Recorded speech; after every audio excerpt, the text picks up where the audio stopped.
Hola, muy buenos días, familia bonita. Gracias por acompañarme esta mañana en la lectura del tiempo con Dios. Hoy viene un pasaje también interesantísimo y quiero que pongas muchísima atención. Si tienes tu Biblia, si tienes tu tiempo con Dios, si tienes tu Biblia en digital o en físico, por favor ábrela o préndela. Vamos a la cita de Génesis 30, el versículo 14 hasta el versículo 24. Y el tema dice: Dios ha quitado mi afrenta. Y te voy a leer la versión Dios habla hoy. Dice así: un día fue Rubén al campo durante la cosecha de trigo y allí encontró unas frutas llamadas mandrágoras, las cuales llevó a su madre Lía. Cuando Raquel vio las frutas, le dijo a Lía: por favor, dame algunas de esas mandrágoras que tu hijo te trajo. Pero Lía le contestó: ¿te parece poco haberme quitado el marido?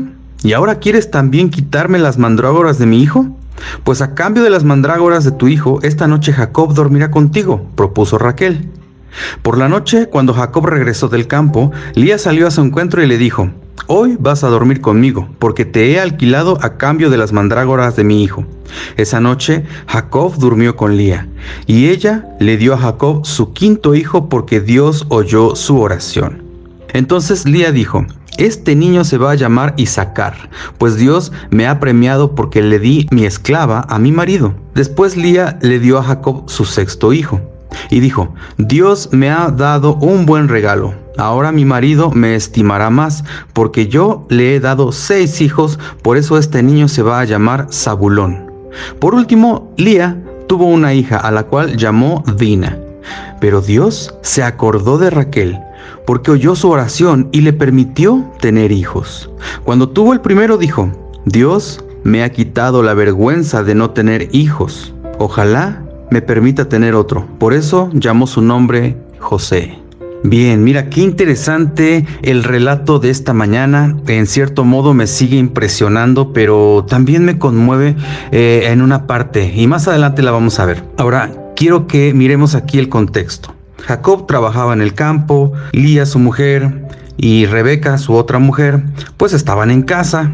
Pero Rubén, el primer hijo de Lía, se entiende aquí por la lectura que ya era un hombre un poquito más grande, al menos un muchacho, que iba y trabajaba en el campo.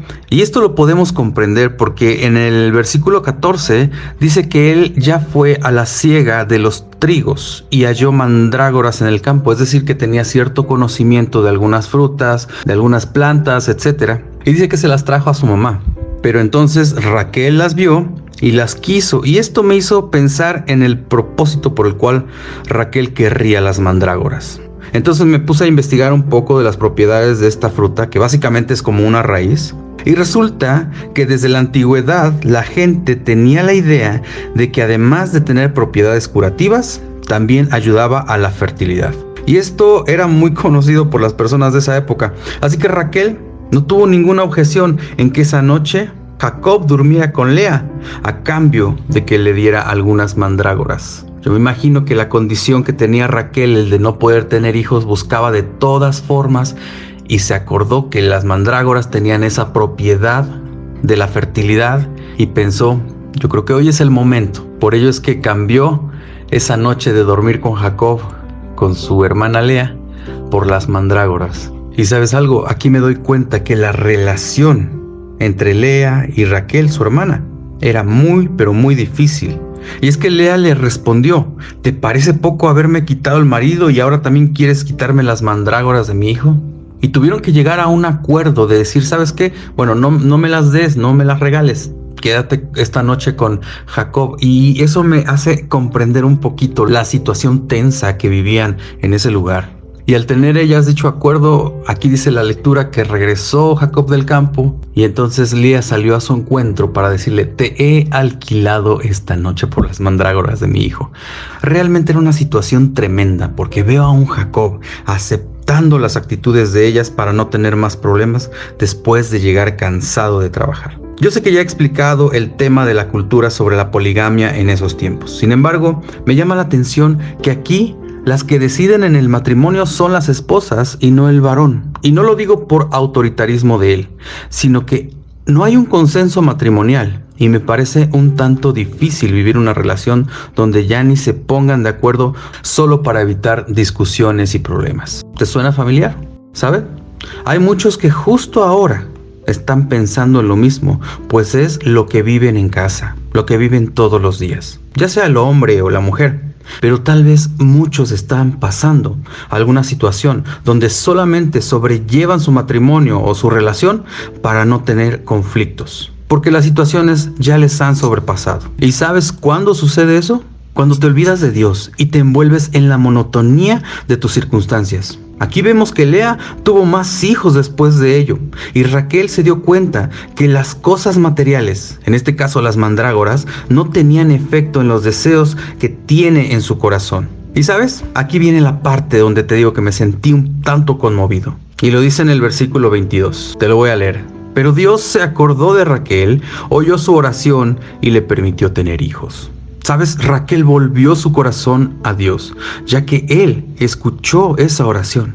Esta es la primera vez que estoy leyendo que Raquel clamó a Dios y Él le dio lo que tanto anhelaba. Y yo me pregunto, ¿acaso era tan difícil que desde el principio le hubiese clamado y entonces Dios aliviaría su sufrimiento y se ahorraría las envidias y demás? Yo creo que no. Pero cuando llevamos una vida sin buscar de Dios, cuando llevamos una vida tomando decisiones a la ligera, o es más, cuando hacemos las cosas a nuestra forma, al final de cuentas tienen muchas consecuencias. Y esto es lo que estaba pasando con Raquel. Su belleza física no la excluyó de tener malas actitudes desde un principio. Y si lo reflexionamos un momento, también a nosotros nos pasa. A veces somos necios en nuestras decisiones y no buscamos a Dios, sino que alojamos pensamientos y sentimientos contrarios a lo que debemos de tener dentro de nosotros y padecemos por muchos años a causa de esa actitud rebelde. Pero aquí viene la salida, en el momento que clamamos a Dios. Y es que esto me encanta, en ese momento Dios escucha nuestra oración. Muchas veces hemos mencionado que Dios es un caballero. ¿Sabes por qué? Porque cuando le abrimos la puerta de nuestro corazón, Él pasa, entra, hace cambios increíbles en nuestra vida, nos transforma, nos lleva, nos cuida, nos guía, nos bendice, nos sana, etc. Pero si se la cerramos, Él respetuosamente observa cómo tomamos las decisiones sin Él y le duele también. Pero como te dije, es un caballero y Él respeta esas decisiones. Así que considera que aún estás a tiempo para incluirlo en tu vida. No te esperes a pasar sufrimientos y dolor. Voltea hoy tu corazón hacia Él y espera confiadamente en su palabra y en su bendición. Él es fiel a las promesas que te ha hecho y créeme que nunca te va a dejar. Querida familia, muchísimas gracias por escuchar conmigo la reflexión del tiempo con Dios. Por favor, cuida de los que están cerca de ti, cuida de tus decisiones y procura incluir en tu vida todos los días al Señor. Te mando un abrazo a la distancia. Que Dios te bendiga mucho y que tengas un excelente día. Muchísimas gracias y mil bendiciones.